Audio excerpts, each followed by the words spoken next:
Sveiki atvykę į Comic-Con Baltics 2025 metų renginį.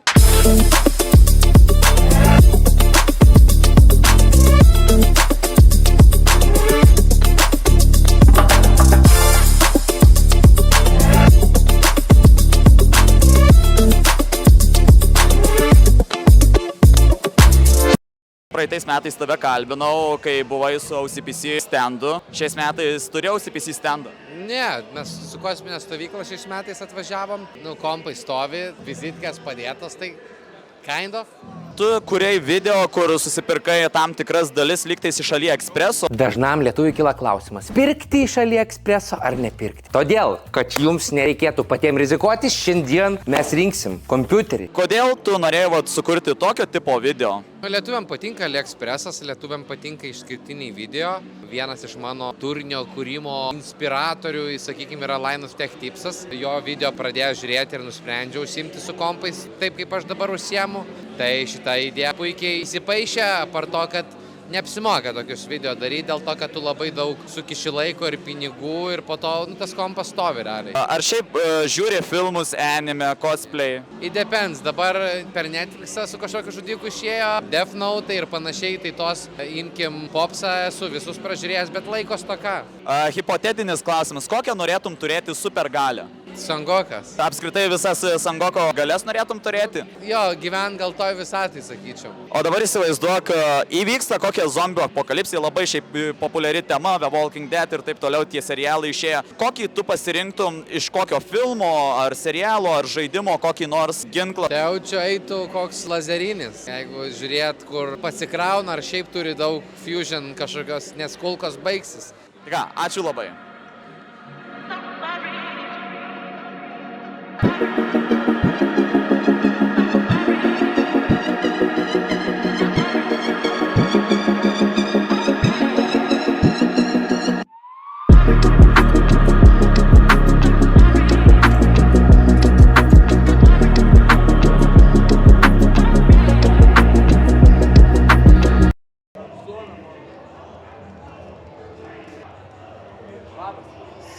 Sveikas, Simai. Žiūri pažįstamą skrybėlį. Kaip sekasi? Tai čia NPS antro reikia išbandyti. Čia biškai kitaip matai, delėjus biškai yra. Jo, biškai kadrų pasigaudyti. Ne, tiesiog pasižaidžiu, nes ant PlayStation 2 niekad nežaidęs, o ant PS4 jau žaidžiau, ant kompiuterių ir žaidžiau. Tai šiaip įdomu pabandyti, kaip ant senesnės konsolės viskas veikia.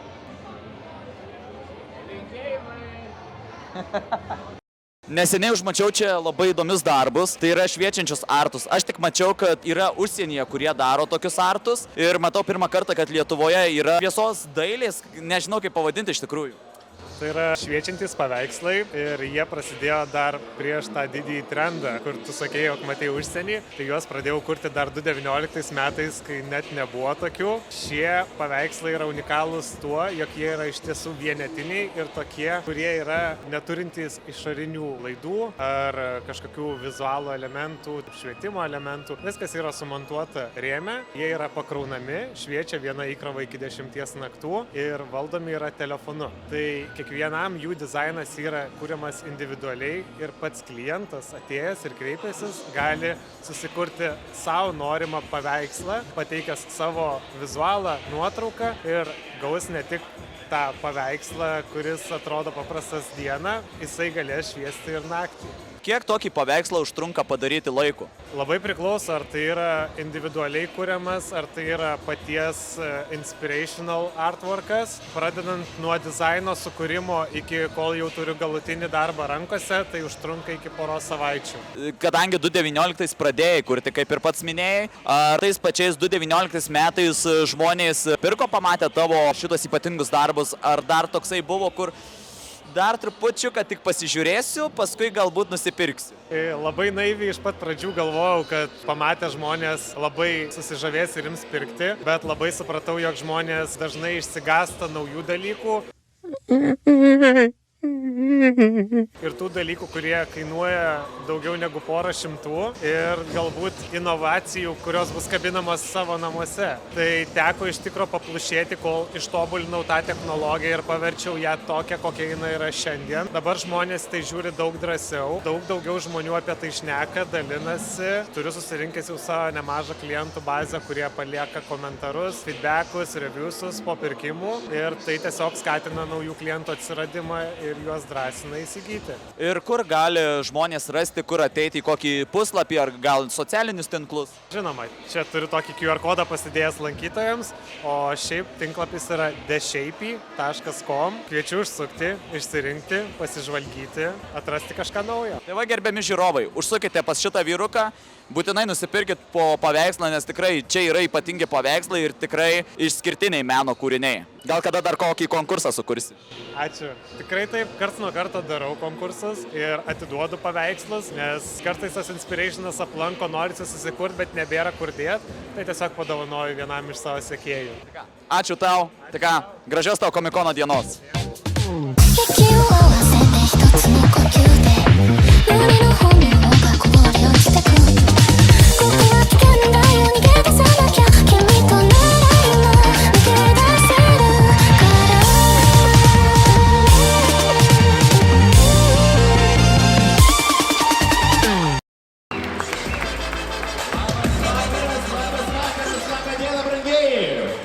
Gal galim dar truputėlį garso iš kad visi girdėtume, kas jūs tokie esat?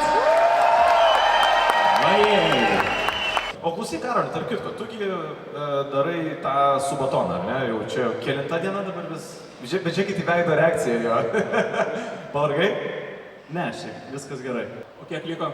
155 valandas. O tu supranti, kad didėja laikas? Jo, aš supratau, kai 16 valandų pastryminau per 2 dienas, sumažinau 3 valandas ir paskui grįžau 15 atgal. Kad visi suprastumėt, aš atėjau į Karolio streamą ir žiūriu, liko apie 100 valandų. Galvoju, susitvarkys čiūvas. Ateinu po 2 dienų 150. Ateinu dar po dienos 160. Ok. 3, 2, 1, let's go! Let's go. Taigi mes sutikome Power Hit Radio ir žaidimų balsas vedėją Roką. Tai šiaip dabar yra populiariausia tema GTA 6. Net mačiau, ir standas yra Grand Theft Auto padarytas serijos. Toks legendinių žaidimų jau serija. Nu, papasako, kas nutiko GTA 6, kodėl... Nu, kažkokios vis tiek žinios yra apie GTA 6, kodėl nukelta yra. GTA 6, kodėl nukelta? Žiūrėkit, man atrodo, kad nieko blogo tame nėra. Šiaip tai buvau pradžioje toksai ganėtinai skeptikas, kai sakiau, kad ir vėl 26 metus. Man atrodo, kad tai yra tas geimas, kurio galim visi palaukti ir nesvarbu, jeigu reikės dar metus lauksim, svarbu, kad tai būtų geras geimas. O atsakant į klausimą, kodėl jie tai padarėm, paprasčiausias dalykas, pasak paskutinių žinių, GTA 6 kuriamas yra nuo 20 metų. Tai tokio dydžio žaidimui, koks tikėtina, kad jisai bus, greičiausiai tiesiog prireikia daugiau laiko atšlifuoti visas detalės. Tuo labiau visi tikriausiai matėm abudu trailerius ir matėm, kiek yra detalių ir smulkmenų tame žaidime. Tai natūralu, kad greičiausiai, kad tiesiog reikia daugiau laiko viską sušlifuoti iki deimanto grožio. Ar yra šiais metais ar jau kitais metais koksai nors laukiamiausias tavo žaidimas? Geras klausimas, į kurį atsakymo tiesmuko neturiu. Kartais, žinai, įdomiausias dalykas yra tai, kad kartais išeina žaidimai, kurių net nelaukiu, bet tai pasirodo tampa šedevrais. Pavyzdžiui, dabar paskutinis, kurį žaidžiu, yra Clair Obscure Expedition 33. Change things. For those who come after. Geimas, apie kurį aš net iš vis nieko nežinau, bet dabar drąsiai galiu sakyti, kad tai yra mano šių metų geimas. O kitais metais, ko gero, kad tai tiesiog ir būtų, kad GTA 6 yra laukiamiausias. Šiaip toksai hipotetinis klausimas. Kokią norėtum turėti šiaip apskritai supergalę? Supergalia. Kokio veikėjų? Gali būti žaidimų veikėjas, gali būti anime veikėjas, filmų veikėjas koksai nors. Man pirma mintis šovusi galva, tai esat gal matę, girdėję tokį filmą Šoklys, tai kuris gali teleportuotis per pasaulio vietas. Free, but why settle on one place when you could have the whole world? Tai man toksai gal atrodo būtų cool, nes, žinai, daug laiko mes praleidžiam eikvodami kelionių metu, jeigu tai būtų, tarkim, tiesiog tu paimi, peršoki, kur tau reikia ir viskas. Tai ko gero tokia. Įsivaizduok dabar toksai hipotetinis, įvyksta zombių apokalipsija. Koks pirmas ginklas, kurį tu pasimtum? Tai yra iš bet kokio žaidimo, bet kokio filmo, bet kokio anime ar dar kažkur. Glokas 17. Tikrai to užtektų?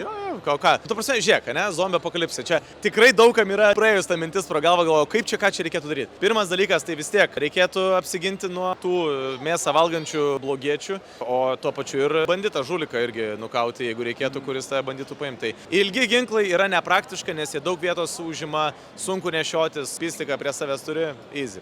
O jeigu tai būtų The Last of Us zombiai ir tie patys gigantiški? Šitas geras klausimas. Flamethrowerį tada. Okay. Tai ačiū tau, Rokai. Tai ką, gero tau komikono. Ačiū labai, taip pat.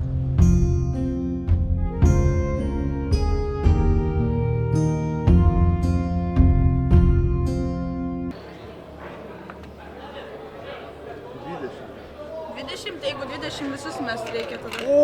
Aukso puodas.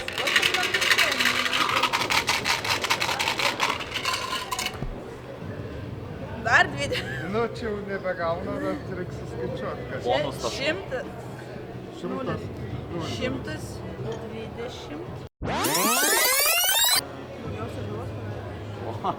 Bosų slėjeris esu. Na, po to dar galės papuolti.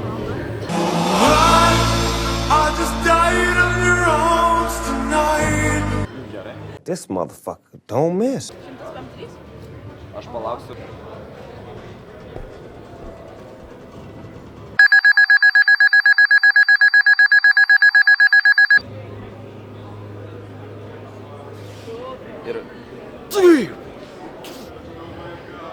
Tai kaip jaučiatės gavę 153 žalos ir dar 20 žalos papildomai? Taip ir galvojau.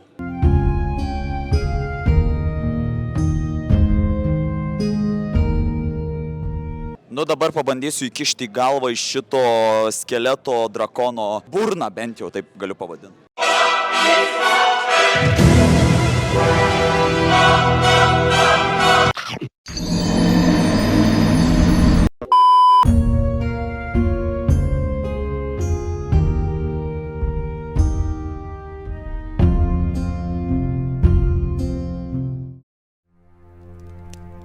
Dark powers resurrected by powerful magician who want to destroy light. You have to stop from complete destruction.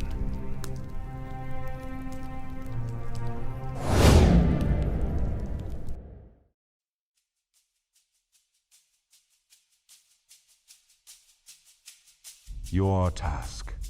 Find the chest with the Light Kingdom treasure and safe return to the Almighty Sorcerer. You have treasure? Yes. I have returned treasure to Almighty Sorcerer. Wait. That's the light treasure. You see, don't lose it. Good luck. Here is treasure, Almighty Sorcerer. Thank you, stranger.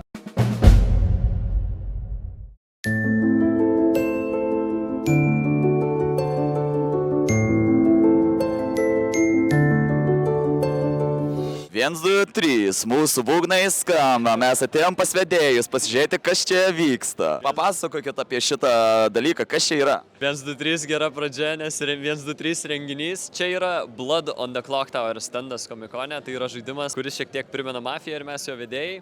Tokia didelė dėžė ateina su juo. Ir realiai kokie pagrindiniai skirtumai, tai kad gaunat žymiai didesnį veikėjų asortimentą. Čia nėra tokių valstiečių, kurie nieko nedarys. Ten žinot, kaip per mafiją.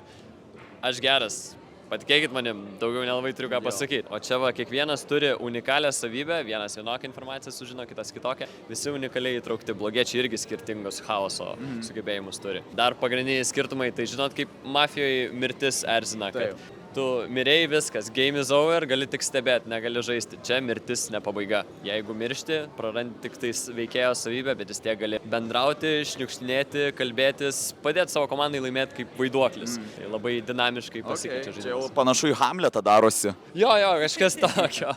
Murder Mystery with extra steps. Ir dar labai didelis skirtumas, kad nereikia žaidimą žaisti vienam rate prisėdus visą laiką tą valandą. Žaidėjai gali diskusijų metu atsistoti savo vietų ir pasibarstyti privačius pokalbius. Tai gali su vienu pašnekėti, su kitu komanda kažkokią koaliciją susidaryti. Vienam tiesą sakysi tą melą, kaip norės, kiekvienas taip ir žais. Visiškai dinamiškas geimas, tinkamas vakarėliams, įmonių teambuildingams, asmeniniam šventėm, nes gali eiti tų diskusijų metu veikti, ką nori. Prie užkandžių, prie gėrimų, į lauką, jūsų pasirinkimas. Gal aš galiu būti nekromanceris, kuris prikels numirusius iš kapo? Žinoma, yra ir tokia rolė ir mes galim ją įmesti į maišelį, kad įsitrauktų vedėjas. 3, 2, 1. O kiek jau laiko dirbat su šiuo projektu? Maždaug 1,5 metų, jau artėja prie 2 metų ir per šį laikotarpį pravedėm 250 sesijų, biškutį daugiau. Aišku, čia įeina ne tik privatūs renginiai, bet ir viešos sesijos, kurias vedam žaidėjams, kurie labai myli šitą žaidimą, tai ten gaunasi kiekvieną savaitę bent po vieną sesiją. Labai smagu iš tikrųjų. Gal tada man irgi prisijungti prie jūsų, aš dabar galvoju. Visą laiką prašom, visą laiką laukiam. Blood on the Clock Tower Kaunas Facebook'o grupė yra, kas nori eiti viešai. Blood on the Clock Tower Vilnius irgi turi savo. Ir mes 1, 2, 3 renginys kiekvienai progai. Labai super. Ačiū, geros Komikono dienos.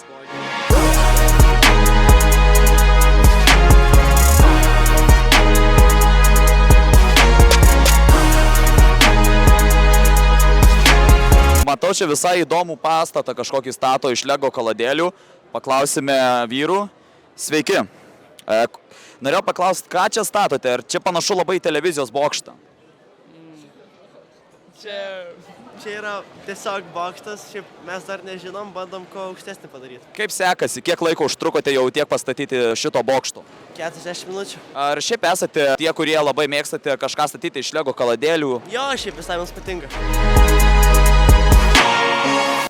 Matau labai panašų brandą į Lego. Čia kada atsirado Eiffel, gal taip, ar Eiffel vadinti, nežinau. Eiffel Lithuania, kaladėlių, sakykime, gamykla, kompanija. Mes iš tikrųjų nesame kompanija, mes esame Lego fanų klubas. Tai esame vienas iš Lietuvos suaugusiųjų Lego fanų klubų. Mūsų visi statiniai yra statomi iš oficialių Lego kaladėlių. Esame įsikūrę visiškai neseniai, galima sakyti 2025. Mūsų nariai turi iš tikrųjų ilgametę patirtį, gerokai iki klubo įsikūrimo. Čia Comic Con Baltics tikrai galite pamatyti, sakyčiau, ganėtinai nedidelę dalį visos bendros klubo kolekcijos. Įvairūs nariai prisidėjo, kuo tik tai galėjo, iš įvairių rinkinių. Taip pat turime didžiulę viduramžių tematikos sferą, kur vienas iš mūsų narių turintis milžinišką kolekciją iš tikrųjų rodo, ką turi geriausia. Kaip minėjote, suaugusieji irgi stato visus šios statinius. Iš tikrųjų, nuo kelių metų pradeda vaikai, tarkim, rinktis ir iki kelių metų suaugusieji. Būna labai įvairiai. Iš tikrųjų, turime netgi įvairių šeimų, kur Lego stato patys mažiausi, tie, kurie atrodo dar tik tai vaikšto, o jau nori statyti Lego kaladėlės. Ir turime narių, kaip sakoma, kur ilgos barzdos. Tas Lego jau yra toks, kaip galima pasakyti, jų hobis, baigus visus darbus, ruošiantis senatvėj. Tai tų žmonių ir Lego fanų yra labai įvairių, amžiaus spektras yra didžiulis. Į mūsų klubą oficialiais nariais tampa jau tokie paaugę paaugliai nuo 15 metų, bet tikrai visiškai neturim jokio amžiaus cenzo einančio į viršų, tai visi, kurie nori prisijungti, yra laukiami. O kur čia klubas visas šitas yra? Mūsų pagrindinis aktyvas organizuojasi Vilniuje, tačiau planuojame turėti, kuo labiau mūsų klubas plėsis, kadangi jis yra ganėtinai naujas. Planuojame turėti renginių visoje Lietuvoje, netgi šiemet jau planuojame pirmą renginį ir Klaipėdoje, taip pat svajojame suorganizuoti renginį ir Kaune. Tai tikrai, kuo mūsų narių aktyvas didės, tuo daugiau renginių ir tuo įvairesnėse Lietuvos vietose galėsim suorganizuoti. Jeigu nepaslaptis, kokio tipo renginiai bus, konkursai, kažkokie varžybos bus? Labai įvairūs. Jau esame suorganizavę keletą tiesiog bendrų susitikimų, kur žmonės atneša vieni kitiems parodyti savo turimos kolekcijas ir tiesiog pasidalinti patirtimi, papasakoti apie savo mėgstamiausias temas, kaip jiems sekasi statyti, kaip sekasi rasti vietą visą tai eksponuoti. Tačiau planuojame turėti ir įvairių dirbtuvių, kur galbūt statysime rinkinius kartu arba bandysime sukurti kažką visiškai naujo naujo, kur nebūtų oficialūs LEGO rinkiniai, bet tai būtų tiesiog mūsų fantastikos vaisius. Tų renginių tikrai darysime įvairių, kol turėsime daugiau narių, tuo įdomesnių ir įvairesnių renginių galėsim suorganizuoti. Tai bus labai įdomu ateityje visą tai parodyti pasauliui. Be abejo, turime savo socialinių tinklų paskyras. Ten sekant tikrai galima rasti visą naujausią informaciją apie mūsų jau organizuojamus renginius ir taip pat mums padėti surinkti įvairių idėjų renginiams ateityje. O jau gal kokios buvo konkursas, kas greičiau kažką pastatys ar kokį gražiausią projektą padarys? Taip, būtent jeigu kalbant apie Comic Con Baltics, tai šiandien mes ten kampe turime vaikų statybos konkursą. Yra didžiulis kalnas kaladėlių. Vaikai be abejo kartu ir su suaugusiais gali prieiti ir statyti savo rinkinius, juos fotografuoti, pas mus socialiniuose tinkluose į konkurso komentarus kelti savo kūrinius ir išrinksime gražiausio kūrinio laimėtoją pasibaigus Comic Con Baltics. Nu ką, įdomu iš tikrųjų. Norėčiau aš irgi prisijungti, bet kol kas laikas spaudžia. Tai ką? Kai būsit pasiruošę, tikrai lauksim prisijungiant. Reikia atvykti į bazę tada Vilniuje. Na ką, ačiū tada. Gražios Comic Cono dienos.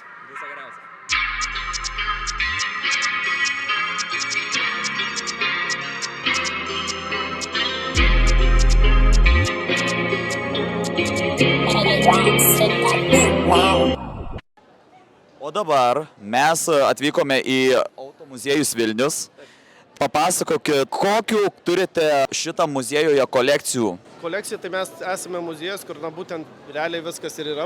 Didžioji dalis yra muziejaus, turime apie 110 eksponatų. Iš įvairių laikmečių visas pats muziejus yra sudėliotas chronologinė tvarka, tai turim nuo karietų iki šiuolaikinių automobilių ir motociklo, tai kiekvieną skonį, tai labai modernus muziejus, yra viskas gražiai išstatyta, tai tikrai kiekvienam net ir automobiliais nesidomi, tikrai patirtis neįkainoma. Aš čia pastebėjau, toks Bonės ir Klaido apranga visai yra tokia jų pas jūs. Čia kažkoks irgi turit kažką panašaus, gal kokie automobiliai Bonės ir Klaido, kokią nors kopiją ar kažką? Visų pirma, kopijų ir butaforijų pas mus nėra. Viskas originalu, tai visi automobiliai ir virš 90% yra važiuojantis. O būtent ta gangsterių tema, tai turime iš tikrųjų senovinį automobilį, 23 berods metų policijos automobilį ir šalia turime senelę su Al Capone ir jo draugeliais, kurie kai buvo suimti ir šalia irgi turime panašiai skrybelės, irgi žmonės gali taip pasifotografuoti. Taip pat turime Ford T modelį automobilį, kuris yra neapvertas ir jį galima įlipti. Tai žodžiu, visi kas nori, tą pačią skrybelę gali pasimti ir pasifotografuoti prie automobilio. Taip pat turim dar ir porą motociklo, kur galime irgi atsisėsti ir pasifotografuoti. Papasakokit apie šitą automobilį. Čia girdėjau, yra V8 variklis, vienas iš greičiausių automobilių. Kokie žmonės važinėjo tais laikais? Žmonės daug negaliu pasakyti, nes tai yra ganėtinai retas automobilis. Čia yra Cord kompanija. Jinai trumpai gyvavo. Pirmas jų automobilis atsirado 29 metais ir tai buvo pats pirmasis amerikietiškas serinės gamybos automobilis su priekiniais varančiais ratais. Tai tą modelį mes irgi muziejui turime, tai galite irgi apsižiūrėti. Ir jie realiai turėjo dar vieną modelį, kuris buvo gaminamas ir gamino iki 37 metų. Tai būtent šitas ir yra Cord 812 ir čia yra dar ir su kompresorium. Tai galingiausia versija apie 170 arklio galių. Tai tais laikais tikrai vienas iš greitesnių automobilių buvo. Tai taip pat dizainas buvo labai modernus. Tai iš esmės automobiliai buvo įprasti būtent tokie, kaip čia matot. Tai šitas tikrai kaip kosminis laivas turėjo atrodyti tais laikais, tais keliais. Tai buvo tikrai įspūdingas automobilis. Ar didelis susidomėjimas atvykti į šitą automuziejų? Taip, visų sulaukime ir naujų svečių, turime tų, kurie jau šitame komikone, tai žmonės buvo vakar atėję, sako, ar buvo, atsako, jau 3 kartus buvom ir man atrodo 4 eisim ir siekia, dar skrajutę pasiėmė. Tai yra žmonių, kurie tiesiog eina ir sako, ar dar kažko naujo turit ir panašiai. Tikrai rekomenduoja kitiems, tai turime ir savo jau ir gerbėjų ratą ir sulaukėme ir svečių iš užsienio irgi nemažai, tai stengiamės reklamuotis kaip ir čia, kad tiesiog visiems pasidalinti šitą patirtį muziejų. Nu ką, nuostabu, galiu pasakyti. Tai ką, ačiū Jums už interviu. Tai ką, geros Comic Cono dienos. Dėkui, Jums taip pat.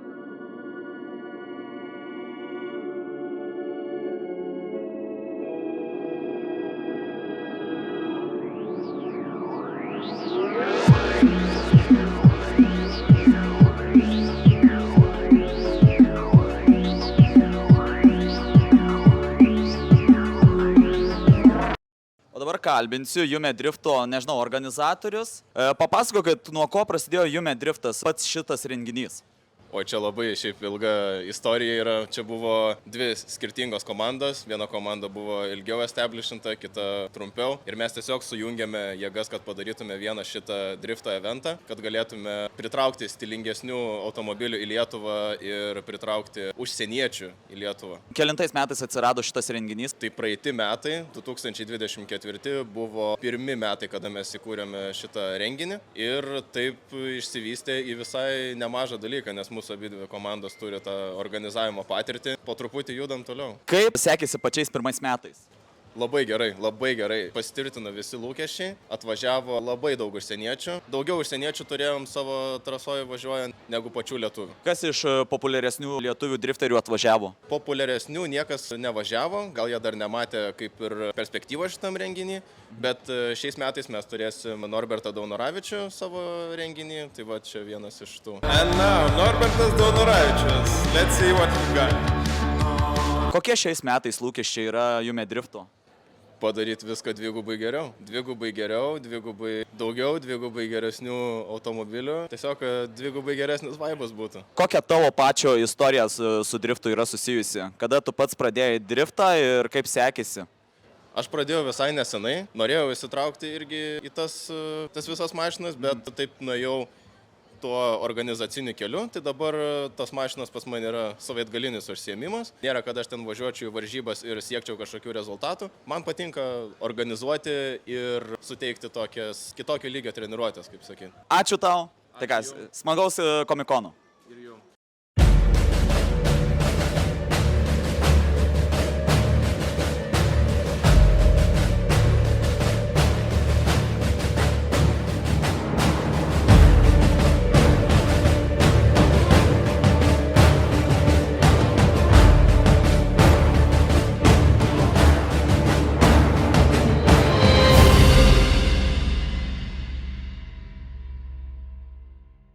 Na ką, mėlėjai, einam daryti iššūkio, kas ilgiau išsilaikys.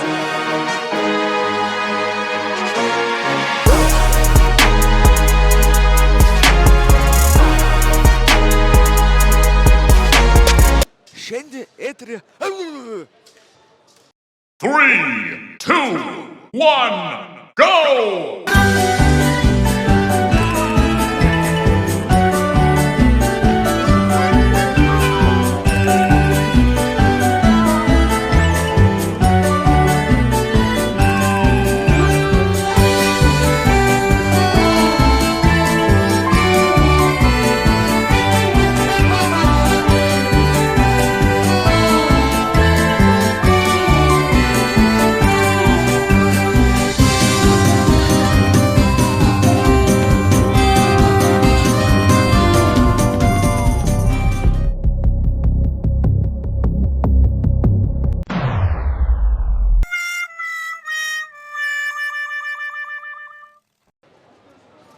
Na, iššūkis nepavyko, norėjau rekordą pagerinti 3 minutės 30. Na, mano jėgos dar ne šiandien. Bandysim kitais metais, jeigu bus. Okay, tell about this tank. So this is a Leopard 2A6 main battle tank. It's currently the oldest model of the Leopard 2 that the German Armed Forces are using. It's relatively powerful compared to other tanks. It has a 120mm smoothbore cannon. It has a 1500 horsepower engine, twin turbo diesel. Burns approximately 5 liters of diesel per kilometer. So yeah, it's a pretty powerful tank. We carry around 42 shells and we have different types of ammunition to do pretty much everything. You can go everywhere with this tank. So other tanks have it pretty difficult in the terrain. Like the Puma, even though it is more modern, it can't go where we can go. We can go pretty much anywhere. We are faster, we are better in pretty much every terrain. How are you training in Germany? So there's the basic training for the tank, so you can become a gunner or a loader. It takes approximately 6 months. Once you've completed that, you will be assigned to the position. If you're a good shooter, you will become the gunner. If you're not that good at a shot, then you will become the loader. Or maybe some have like problems looking through the optics and then they get dizzy and they throw up, so they can become the loader. Then there's another position, it's the driver. If you want to be the driver, you have to the driver's license for the tank. It takes around 1 month, then you have it. Afterwards, you do a training basically so you can do your job better. That takes pretty much from there on to the rest of your time in the military. How to difficulty drive this tank if you are a beginner? So it's basically just like driving a car. You have a steering wheel like any other car, though it's more like a Formula 1 steering wheel. It's not a wheel, it's more like a controller. But it's relatively easy. You just press down the gas and drive everywhere you want. Tai ką, mėlyjei Comic-Con Baltics 2025 metų dalyviai. Taigi, ačiū Jums, kurie dalyvavote šitame renginyje. Buvo smagu, sutikome svečių, sutikome dalyvių, sutikome influencerių ir visų kitų. O dabar aš važiuoju į karą, o mes susitiksime greitai.